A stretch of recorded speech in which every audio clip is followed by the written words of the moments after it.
नमस्कार, आप सभी देख रहे हैं सत्यमेव टाइम्स। मैं हूं आपके साथ अजय श्रीवास्तव। आज हमारे साथ एक विशेष व्यक्ति हैं, पूर्व विधायक हैं, पीस पार्टी के राष्ट्रीय अध्यक्ष हैं, डॉक्टर अयूब साहब। सभी पार्टियों ने जो समाज का कमजोर तबका है, जो सियासी तौर पर बहुत कारगर नहीं है, जो सियासी तौर पर बहुत मजबूत नहीं है, उसके साथ इसी तरीके का धोखाधड़ी की है।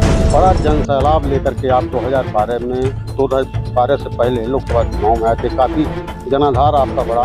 इधर मुझे लगता है लोगों का भी कहना है कि पार्टी की जो जमीनी सियासी पकड़ है वो थोड़ा कमजोर हुई। क्या आप मान रहे हैं?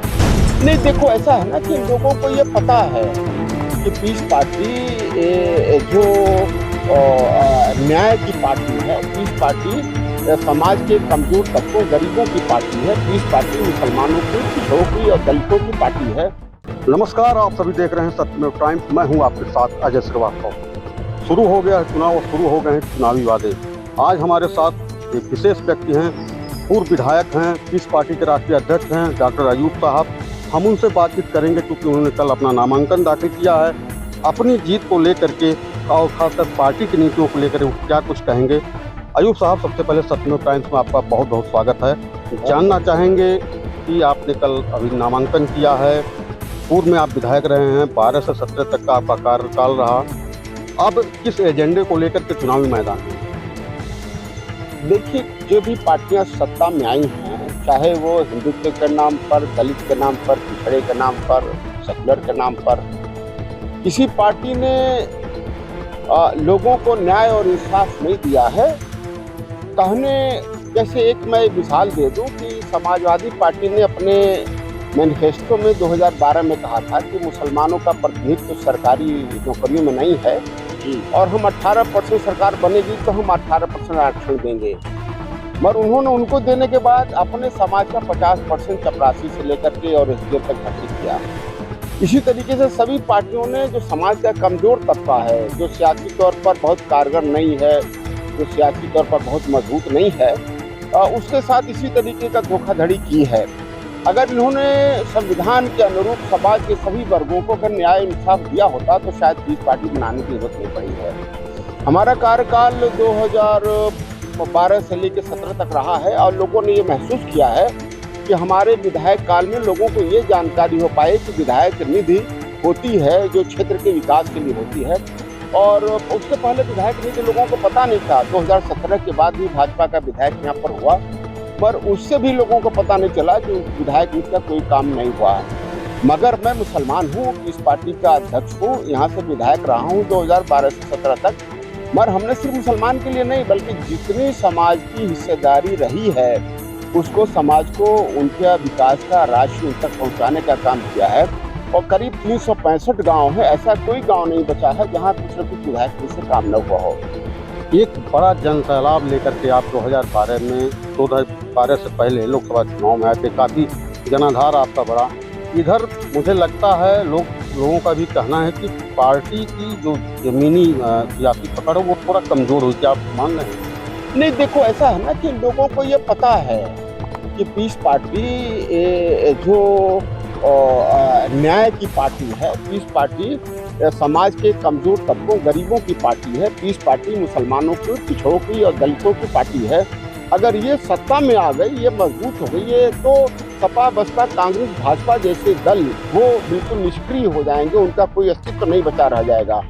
और यही वजह है कि 2012 की कामयाबी के बाद सभी पार्टियां, सपा, बसपा, कांग्रेस, भाजपा, सभी पार्टियां मिल करके इस पार्टी को कमजोर करने की साजिश की। मगर लोग अब समझने लगे हैं कि इस पार्टी पूरी तरीके से मजबूती से चुनाव में है और पूरे उत्तर प्रदेश में चुनाव में है। और मुझे उम्मीद है कि लोगों को जब ये एहसास हो जाएगा कि सभी राजनीतिक दलों ने पीस पार्टी को कमजोर करने की साजिश की है, तो मैं समझता हूँ जनता फिर उसी मजबूती से पीस पार्टी के साथ जुड़ेगी और इंशाअल्लाह पीस पार्टी की सरकार में हिस्सेदारी या पीस पार्टी की सरकार। पूरे प्रदेश में कितने सीटों पे आपकी पार्टी चुनाव लड़ रही है? देखिए, हमारा गठबंधन है। एक तो यूनाइटेड डेमोक्रेटिक अलायंस है, उसके बाद भाई चंद्रशेखर आज़ाद जी के नेतृत्व में जो परिवर्तन मोर्चा है उसके साथ भी हम लोगों का गठबंधन है और हम सब मिल करके करीब 350 सीटों पर चुनाव में लड़ रहे हैं। और इसके साथ ही जो एक भागीदारी मोर्चा है जिसमें MIM है और जन अधिकार पार्टी है बाबू सिंह कुशवाहा जी का, हम लोगों का उससे भी हम लोग अंडरस्टैंडिंग बन गई है। तो मेहदावल और खलीलाबाद और बागपत जिले में वो लोग अपना प्रत्याशी नहीं उतारेंगे और सभी दल पीस पार्टी का समर्थन करेंगे, पीस पार्टी को जीतने में सहयोग करेंगे। और जहाँ जहाँ पीस पार्टी के प्रत्याशी नहीं रहेंगे और हमारे गठबंधन दल के प्रत्याशी नहीं रहेंगे, पीस पार्टी MIM और जन अधिकार पार्टी के प्रत्याशियों का समर्थन करेगी। और जहाँ उनके प्रत्याशी नहीं रहेंगे वहाँ पीस पार्टी के पूरे प्रदेश में जितने भी प्रत्याशी रहेंगे उनको समर्थन करेगी। गठबंधन की बात आपने की तो एक बात याद आती है कि बीच में जो है समाजवादी पार्टी से भी गठबंधन की आपकी बातचीत चल रही थी। ऐसा क्या हुआ जो गठबंधन की जो संभावनाएं थी वो टल गई? मुझे नहीं, ये तो सिर्फ अफवाह है। बहुत सारी अफवाहें घूमती हैं। एक तो अफवाह ये था कि पीस पार्टी भाजपा के एजेंट है, एक अफवाह था कि पीस पार्टी और डॉक्टर अयूब जो है वो आदित्यनाथ का दोस्त है, फैक्ट्री में पार्टनर है, ये भी अफवाहें थी। मगर जब आदित्यनाथ सरकार में आए तो दूसरे महीने में झूठे बलात्कार के इल्जाम में जेल भेजा, राष्ट्रद्रोह के जेल में भेजा। तो ये दोस्ती का नतीजा है।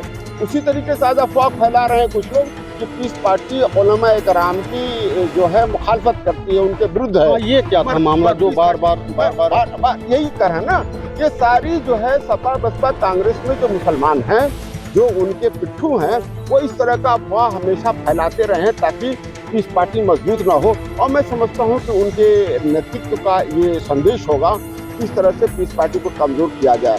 तो पीस पार्टी को तोड़ने के लिए सपा बसपा कांग्रेस भाजपा सभी साजिश करती रही हैं और अपने जितने भी मुस्लिम लोग हैं उनको तरह तरह का अफवाह फैलाने का मैं समझता हूँ निर्देश भी देती रही है। जनता समझ गई है और मैं समझता हूँ कि जनता उसका जवाब देगी।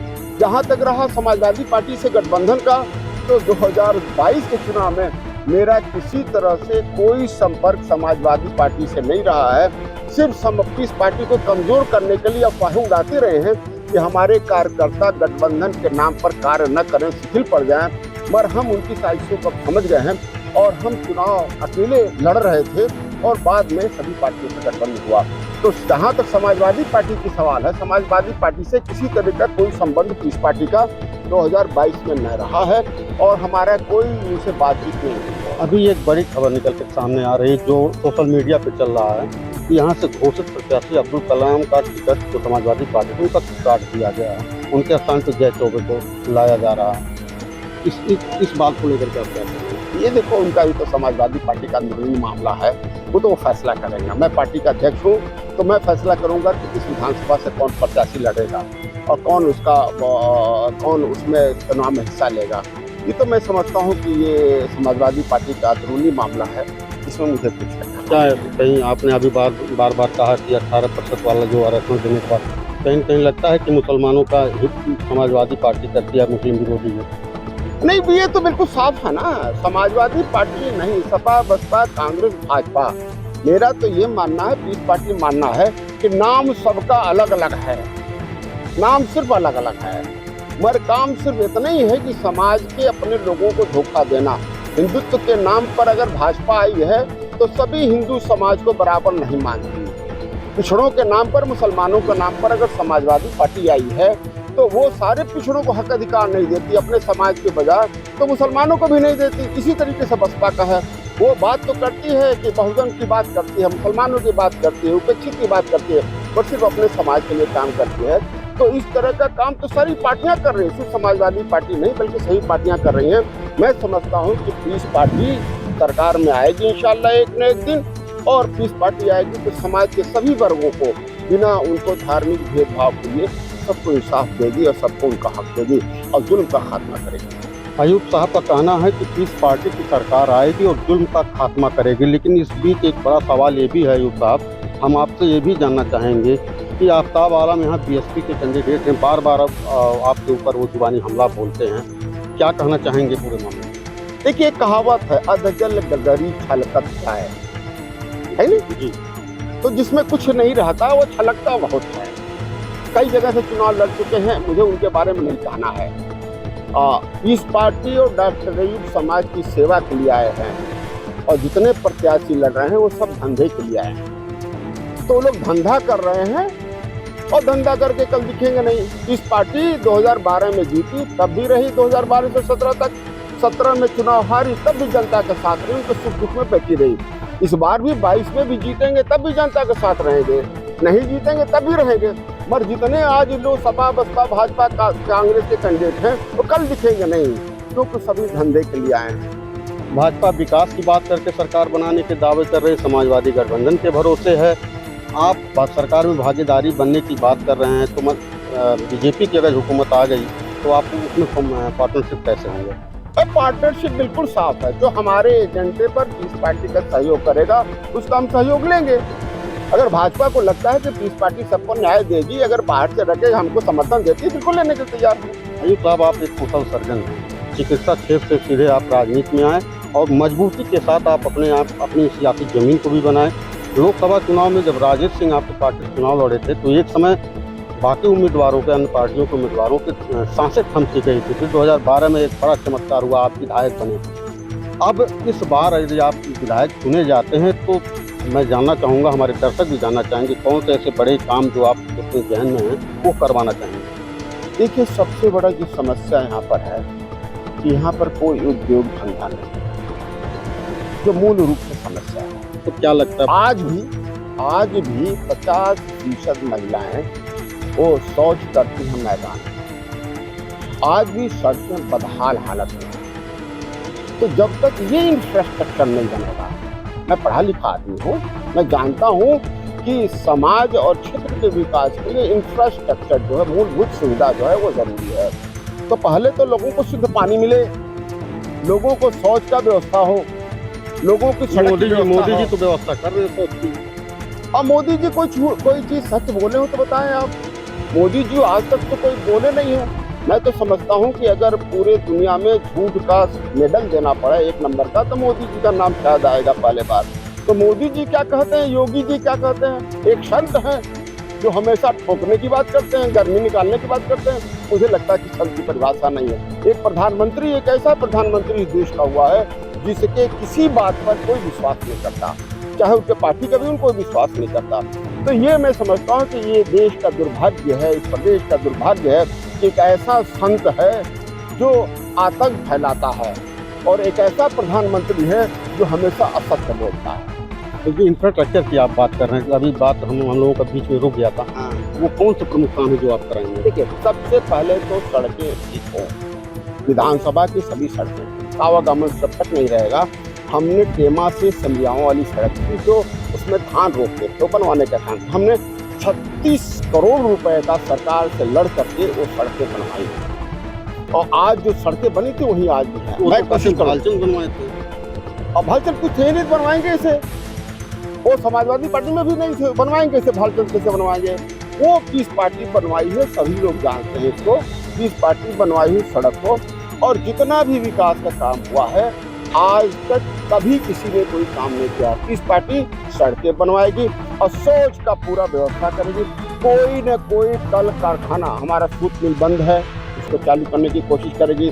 मेडिकल कॉलेज यहाँ हो, यहाँ पर जितने तकनीकी शिक्षा का व्यवस्था हो वो सारी व्यवस्था हो।